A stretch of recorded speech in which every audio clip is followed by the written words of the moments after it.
Good day, listeners. You're welcome to another edition of The Shift. Today, the topic is Africanism, what we lost. I repeat, the topic for today is Africanism, what we lost. To be an African is to understand the meaning of shame. Europeans derive their ethics from laws, philosophy, and religion because of their highly exposure to writing, reading, and education. Anyway, laws were written like Magna Carta. They also had great philosophers who, by thought, are able to evolve rational ideas and guides for living. I'm talking about Hume, Kant, Socrates, Aristotle, Voltaire, Rousseau, and others alike. And of course, the exposure to Christianity at early stage also played a critical factor.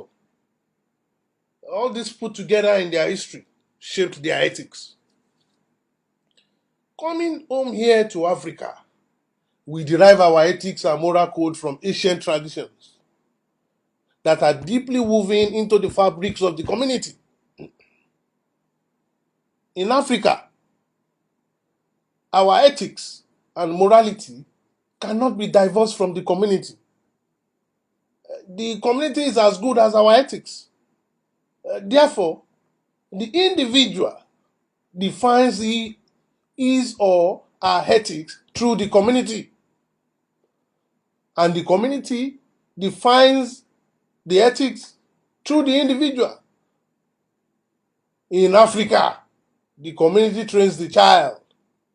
The parents only plays the role of the custodian, and in so doing, exposes the child to the philosophy of the community, which the child passes on from generation to generation. There are thousands of tribes in Africa, speaking thousands of languages, with thousands of cultures in Africa. But there's one consistent factor that unites these various cultures. Either you are a Yoruba, a Swahili, an Igbo, a Maasai, Imba, Zulu, Ndebele, Samburu, Yawari, or others. The African culture is built around the idea of knowing and understanding the meaning of shame. Africa knows and values shame, and they build their culture around it. Knowing and being conscious of how shame negatively affects your community, your family, your clan, your name, and the culture you represent. For Africans, there can be no honor when you don't understand the implication of shame. Africans are guided by their sense of shame. More than this, we lead ourselves through this code. Our traditional constitutions are built around these same community codes. When the Europeans came, it was this code of honor, morality, ethics, tradition, and survival that they destroyed. And this is why a black man is no longer a black man, or an African is no longer an African, but a distorted European. For a white man, morality and ethics is more of an individual thing, not a community-led idea like the Africans. The first thing that was washed away from Africa is their sense of shame, individually and collectively. This is one of the reasons why Africans are finding it difficult to get it right. A black man is fundamentally different from a white man. And this does not make them less of a human being or unequal. The white man have where they are coming from, and we, the black people, have where we are coming from. There's no way we can ever get it right if we don't embrace certain element of our culture. You see, it is not the color of our skin that is really our identity. Our culture is the true representative of our identity. Color is a form of classification which comes as a convenience for a white man to divide and oppress a black man. Look. When Africa was Africa, it is common to find young girls and boys half naked, but you will never hear of rape. There was no ghetto in the old Africa. You do not need to be rich, to be comfortable, to be married or even marry more than one wife. In the whole Africa, there was no beggar. And there was job for everyone except the lazy ones. There was productivity. We produce what we eat. And we use what we have. Yes, the civilization of Europeans differ from our own. But it is just a question of materialism. In terms of honor, wisdom, dignity, the European civilization was not better than African civilization. We had a very tight code of honor, morality, and ethics. Our community was justly balanced and equitable. Is this not what made us who we are? Look, what do we have these days? No shame. No shame. Absolutely. No shame. People will loot the common treasury. We will make them chiefs in the community.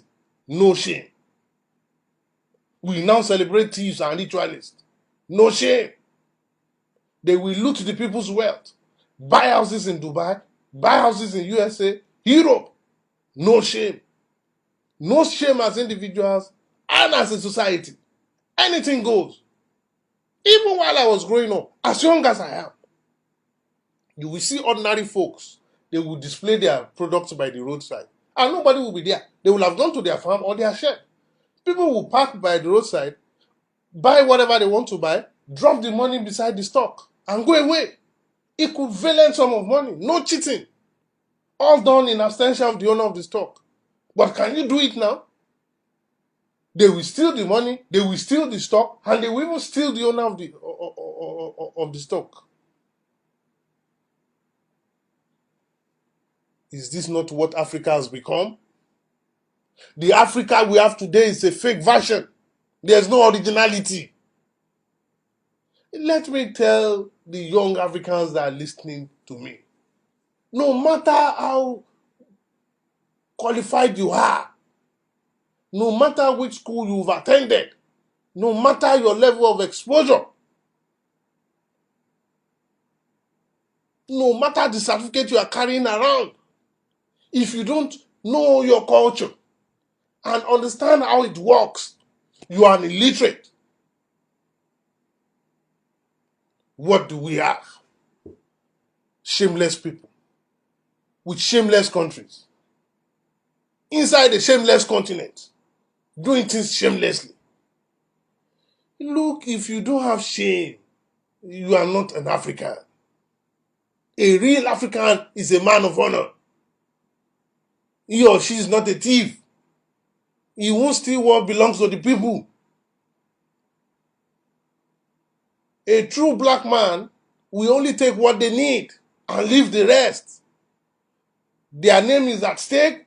The name of their clan is at stake. Their tribe is at stake. And the gods they serve is at stake. You see, to the young generations, these leaders, These so-called leaders are not representative of the real African culture and identity. They are the distorted Europeans. These confused and distorted leaders have successfully wired the younger generation with this same emptiness and naked lust for money, fame, and status. The real Africans with core African values must unite and lead this country and continent to self-discovery. It is time we go back to that great sense of honor, clinical morality, and upright ethics that have upheld the Africans for millions of years, even before the other races existed. We are the mother of the earth, and there's a reason why God made us so. Check yourself. If you don't value and understand being shameful, you are not a real African, but a distorted European. My name is Abidemi Adebola, advocating for the second independence of Nigeria.